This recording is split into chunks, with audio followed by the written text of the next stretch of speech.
about time. What's going on? Rumor report, rumor report. This is the Rumor Report Talk to him. with Angela Yee on The Breakfast Club. Yes, so, we're getting ready for a lot of fun things this weekend. Jill Scott and Erykah Badu with their verses.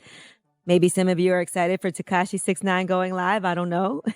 Well, another thing that I'm excited about for real, though, is Babyface. And he's going to be giving out some Waiting to Exhale secrets for his Mother's Day live stream. I'm so excited for that. It's the 25th anniversary of this movie. I still love this movie. I think I know every single word to it as I watch it. I love the soundtrack for this movie. So here's what he had to say on TMZ Live. I kept seeing some comments where people kept on asking me to play like some stuff from Waiting to Exhale. And I couldn't do that because I had to figure out what Teddy was going to play next. I had to have an answer for him. So I couldn't go off script, so to say. So it made sense to, for this Mother's Day, to actually play the Waiting to Exhale album, to reminisce and look back at things and talk about the experience. I might have a couple people call in and to talk to me about it a little bit too. That's going to be dope.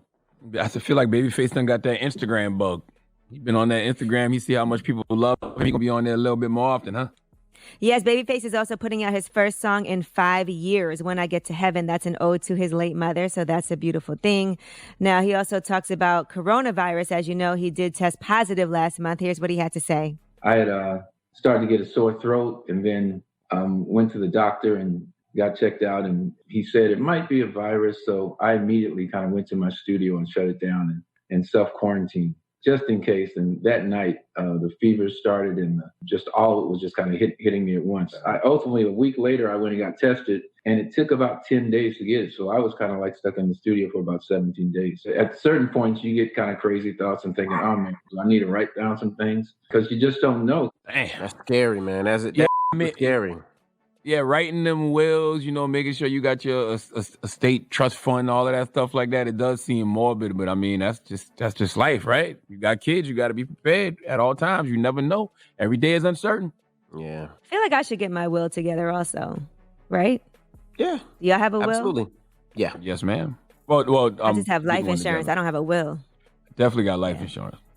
All right, now let's talk about Dr. Dre and Jimmy Iovine. They have contributed to Compton. They're making sure that Compton residents can get 2 free meals a day. So that's a beautiful thing. While supplies last, it's only available to Compton residents. You have to show your ID, a recent utility bill, and it's a pretty nice menu. They got the Trap Kitchen, curry chicken, turkey taco bowl, and the chicken tinga bowl. I love Trap Kitchen. Salute to Trap Kitchen. Why just 2 meals a day, though? Is that Dr. Dre's diet plan? Does he only do 2 meals? Because it's probably not breakfast. It looks like these are lunch and dinner type things. So. Oh, got you. All right, now Jerry Seinfeld. If y'all watched the Michael Jordan The Last Dance docuseries, you saw Jerry Seinfeld made an appearance, and it was pretty awkward. Here it is. Let's go, guys. Hi, Phil. How you doing? All right, have a good game. Who's kicking you out? Yeah.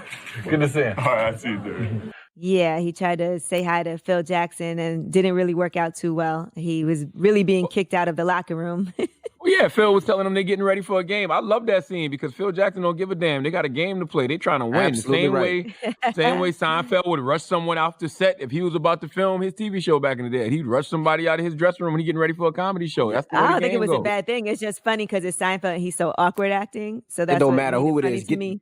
Get out of this locker room. We got a game to win. It don't matter. It I just loved goes with his it just goes with his personality. It looks like an episode of Seinfeld, actually. Well, here is what Seinfeld had to say on Jimmy Kimmel Live about that moment. Were you scared of Phil Jackson? No, just too tall. Because you did seem a little confused there in the locker room. Yeah. Well, that's not a place I would normally be. But I think I had another conversation with him because that was his last season, and I was in the middle of my last season, and I remember teasing him about who do you think is going to end bigger, him or me? All right. Also, we're getting ready for that this weekend, right? The Last Dance docuseries. And they're saying that this one, according to the director, he said he couldn't even believe that Michael Jordan approved these next episodes. He said he was shocked. What episodes it is? What episode is this weekend? 7 and 8. 7 and 8, okay. This He must said, but be we about tackling his, episodes father dying, must be. 7 and 8 is what it was like to play with Michael and then what it was like to play against him. He said in 7 and 8 respectively. And with the Michael stuff, I don't know if you would want to practice with Michael Jordan. It would be fun to watch. I don't know if it would be fun to interact with him during that because he is hard. He wanted to make those harder than any game could possibly be. And in the East back in the 90s, that meant making it as rough and as mentally grueling as possible. So we heard his son interesting to watch. Well, we heard his son said he was playing football in the house and he got tackled and got his head busted on a glass table. Head busted to the white meat because his daddy wouldn't let him play a touchdown. You know what I'm saying? His daddy wouldn't let him score a touchdown on him. That shows the competitiveness. All right, VH1 has postponed production indefinitely on Love and Hip Hop and Black Ink franchises, some of them.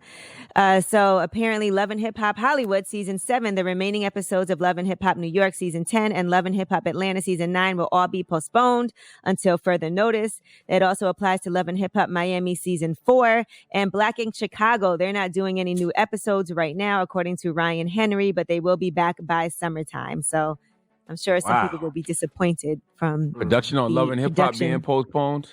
The earth is really healing itself. Some people will be disappointed. The earth is really healing itself, bro. If they postponing production on Love and Hip Hop, the earth is really healing itself. Dropping the clues bombs for the earth. The earth has had enough. Okay? Wow. You think so? And also, I want to invite you guys to a hip hop happy hour. That's another thing that's going down.